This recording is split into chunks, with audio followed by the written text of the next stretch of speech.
Coucou tout le monde. Bon allez, après toutes ces actus nationales, on va passer aux petites actus municipales avec mon récap rituel maintenant du conseil municipal. Bon alors le conseil a été un peu moins long que prévu parce qu'on avait 33 délibérations et on a fini avant 2h du mat, ce qui est une très bonne chose. Bon, alors moi, comme d'habitude, je vais vous parler que de 4 délibérations sur les 33. Donc, je vais vous parler de la première sur le PADD. Je vous explique après ce que c'est. Je vais vous parler de la numéro 7 sur la cuisine centrale, la numéro 24 sur le règlement des crèches et le numéro 28 sur le renouvellement du chèque sport. Alors, on commence avec le PADD, donc c'est le projet d'aménagement et de développement durable du PLUI, donc c'est le plan local d'urbanisme intercommunal.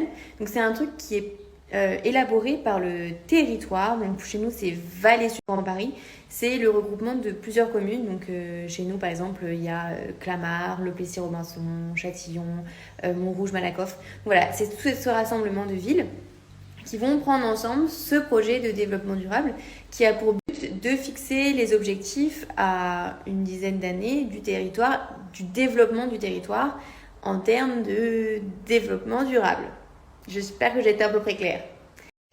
Et donc ce PADD, c'était le débat le plus long, évidemment. Alors moi, qu'est-ce que j'ai pu dire sur ce PADD? C'est qu'il y avait... on voit qu'il y a une volonté de parler de développement durable, mais en même temps, c'est obligatoire. Et en fait, moi, j'ai trouvé que ce plan, c'était plutôt une liste, comme on pourrait dire, là, une liste à la Prévert. Et qu'en fait, on ne voyait pas de volonté. Globalement, c'était un peu une liste de tout ce qu'on peut faire en matière de développement durable, mais c'était pas, il n'y avait rien de précis sur les villes, sur le territoire en lui-même. Le plus intéressant, c'était les cartes. Et globalement, sur les cartes, il n'y avait quasiment rien pour Fontenay. Je vais essayer de vous les mettre, tiens, les cartes. Comme ça, vous pourrez voir. Mais voilà, donc je leur ai dit pas très ambitieux. Et puis beaucoup d'oubli, comme d'habitude. On parle pas des jeunes, on parle pas des personnes âgées. On parle d'écologie, mais très peu. On parle pas d'économie circulaire, alors que c'est quand même des gros moyens et de l'aménagement. Et puis l'autre gros point que moi je voyais, c'est qu'on parle encore beaucoup de densification. Donc création de nouveaux logements et autres. On est d'accord, il y a un besoin de logements en Ile-de-France. Mais en parallèle, on parle aussi de protéger les espaces pavillonnaires. Donc ce que ça veut dire, c'est que on va encore densifier les quartiers qui sont déjà très denses, avec déjà beaucoup d'immeubles. Voilà, encore créer des injustices. Et du coup, on protège les jardins pour protéger la biodiversité. On est d'accord. Mais du coup, ça veut dire qu'on va avoir des gens qui n'auront pas d'accès à des espaces verts, des espaces de biodiversité, puisque ce seront des espaces privés. Ensuite, on avait donc en délibération numéro 7, le projet de cuisine centrale qui avance. On en avait déjà parlé. Le projet, c'est de raser la cuisine centrale qui existe pour le moment et de reconstruire une plus grosse pour pouvoir faire une cuisine centrale commune avec 3 autres villes. Nous on trouve que c'est un mauvais projet puisque la cuisine centrale de Fontenay fonctionne très bien, qu'elle est même pas encore amortie parce qu'elle est plutôt récente et que voilà, s'allier à d'autres villes pour ça n'a pas d'intérêt puisqu'on a déjà des repas très peu chers et de bonne qualité, donc aucun apport. Donc on a pu le redire dans le cadre de ce conseil municipal puisque là c'était on avance, en gros les contractualisations avancent pour ce projet. L'argument du maire pour expliquer le fait qu'il veut tout casser, c'est de dire que la cuisine est en mauvais état et ne fonctionne pas bien et n'est pas aux normes, des choses comme ça. Sauf qu'en fait, moi, ça fait du coup 3 conseils municipaux où je lui dis, ok, organisez-nous une visite qu'on puisse voir et que, moi, j'attends que ça, que vous me montriez que, en effet, il y a besoin de ces travaux. Donc là, il a enfin dit, oui, pas de problème pour la visite. Donc j'attends cette visite de pied ferme. La délibération numéro 24 portait sur la modification du règlement des crèches. Donc moi, vous le savez, je suis élue à la commission d'attribution des places en crèche, comme je vous l'ai déjà montré en story.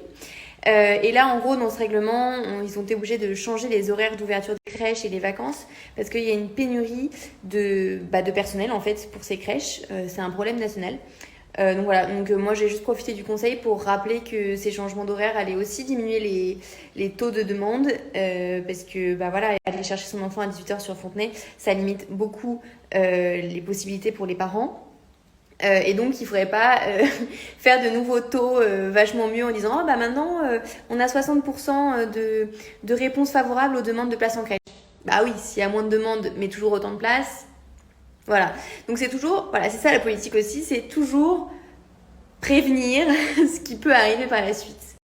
Et enfin, on a voté le renouvellement de l'opération Chèque Sport. Donc, c'est des chèques de 50 € qui sont donnés à tous les enfants de primaire de Fontenay-aux-Roses pour qu'ils puissent adhérer à une association sportive de la ville. Donc, c'est un très bon dispositif sur le papier. En fait, la première année, il n'a pas été si bien utilisé parce qu'il y avait un taux d'utilisation de 30 ou 40%, je sais plus. Et puis, ce qu'il faudrait regarder, c'est qui est-ce qui a utilisé ces chèques. Est-ce que c'est des gens qui faisaient déjà du sport avant ou est-ce que ça a aidé des nouvelles personnes à faire du sport? Ça, c'est un peu la question. Mais on pourra peut-être observer ça avec cette nouvelle année. Et voilà, j'en ai fini pour ce conseil municipal de juin, du coup le dernier de l'année. J'espère que vous avez aimé ce petit résumé. Comme d'habitude, si vous avez des questions, vous n'hésitez pas, je suis preneuse. Si vous avez même des éléments sur la ville, si vous êtes fontenaisien ou fontenaisienne et que vous avez des choses à me faire remonter, je suis là pour ça. Et puis d'ici là, je vous souhaite de bonnes vacances parce que là, ça va me faire du bien de couper un petit peu avec le conseil municipal.